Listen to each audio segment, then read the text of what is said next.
Le billet d'humeur, Annette Lévy-Villard. Bonjour Margot. Puisque j'ai un coup de cœur le jeudi sur RCJ en direct, je vais aujourd'hui pour une fois faire un vrai coup de cœur. Et pas comme d'habitude, une analyse déprimante sur toutes les mauvaises nouvelles de la planète. Hier, je savais que je devais écrire une chronique pour ce midi et j'hésitais entre mes sujets de prédilection. Les femmes, bien sûr, en particulier les femmes afghanes ou iraniennes, les juifs, bien sûr, et aussi un peu d'extrême droite, sujet incontournable depuis le retour, il y a juste 40 ans, d'une certaine famille Le Pen dans la vie politique française. Et ce n'est pas fini. Mais je suis allée hier soir voir l'humoriste Sophia Aram, qui démarre son nouveau spectacle, La vie d'après, au studio des Champs-Élysées, et qui, elle, fonce bille en tête dans mes obsessions politiques, en plus drôle. On a les mêmes ennemis, Sophia et moi. Elle en fait la liste tout de suite sur scène. Je dédie ce spectacle aux antifax, aux petites bourgeoises, le cul bien moulé dans leurs leggings, venant expier leurs vacances à Courchevel en faisant la promotion d'un islam rigoriste, idiote utile de l'islam politique. Je dédie ce spectacle aux populistes, aux antisémites décomplexés par la grâce d'un candidat. Elle vise Zemmour, bien sûr, réussissant l'exploit d'être juif et pétiniste. La liste ne s'arrête pas là. Sophia Aram démolit les complotistes et les décérébrés qui les excusent autant qu'ils les utilisent. Les poutinolâtres français qu'on trouve à l'extrême droite et à l'extrême gauche. Bref, dit-elle, tous ceux avec qui je n'avais pas prévu de partir en vacances. Elle énerve beaucoup de monde. Sophia Aram reçoit d'inquiétantes menaces de mort sur les réseaux qui lui valent une protection policière. Mais elle en rajoute encore dans ses chroniques du matin sur France Inter, surtout depuis l'assassinat de ses amis de Charlie Hebdo en 2015. Elle continue d'allumer les intégrismes religieux et surtout l'intégrisme islamique. Elle peut se le permettre, elle qui a été élevée dans une famille musulmane, à Trappes, comme un autre humoriste célèbre, Jamel Debbouze, et elle aimait ces quartiers populaires où elle allait au collège, Yuri Gagarin, où personne ne parlait d'islam, de religion, où le mot « victime » était une insulte. Quartier qu'elle a vu changer, raconte-t-elle dans son spectacle. Les barbes ont poussé, les voiles couvrent la tête des femmes, les hommes refusent de lui serrer la main. Pourquoi, demande-t-elle?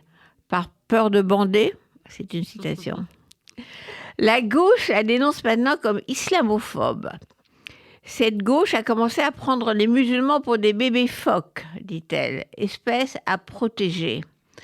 Répond Sophia Aram à cette gauche mélanchoniste dont elle se moque tout le temps. Est-ce que vous allez bien, demande-t-elle au public. Oui, répondent les spectateurs. Même les gens de gauche? Rire dans la salle.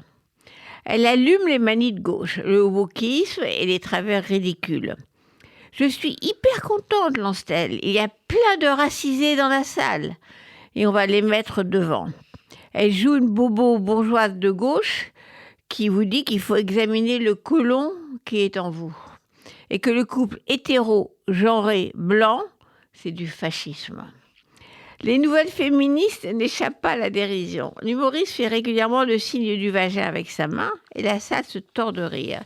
Et aussi quand elle allume Ségolène Royal. Elle dit de Ségolène Royal qu'elle est ce que la sodomie est à la reproduction. Divertissante, mais inutile. MeToo n'échappe pas non plus à une séquence hilarante sur Blanche-Neige, pauvre victime de la domination masculine. Entre les blagues, c'est une vraie dénonciation des dangers politiques, à coup de la mitrailleuse du rire.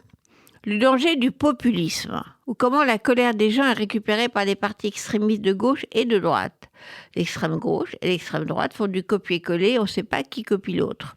Elle parle des gilets jaunes, je cite, qui viennent nous faire chier à Paris pour vomir leur bière sur la tombe du soldat inconnu.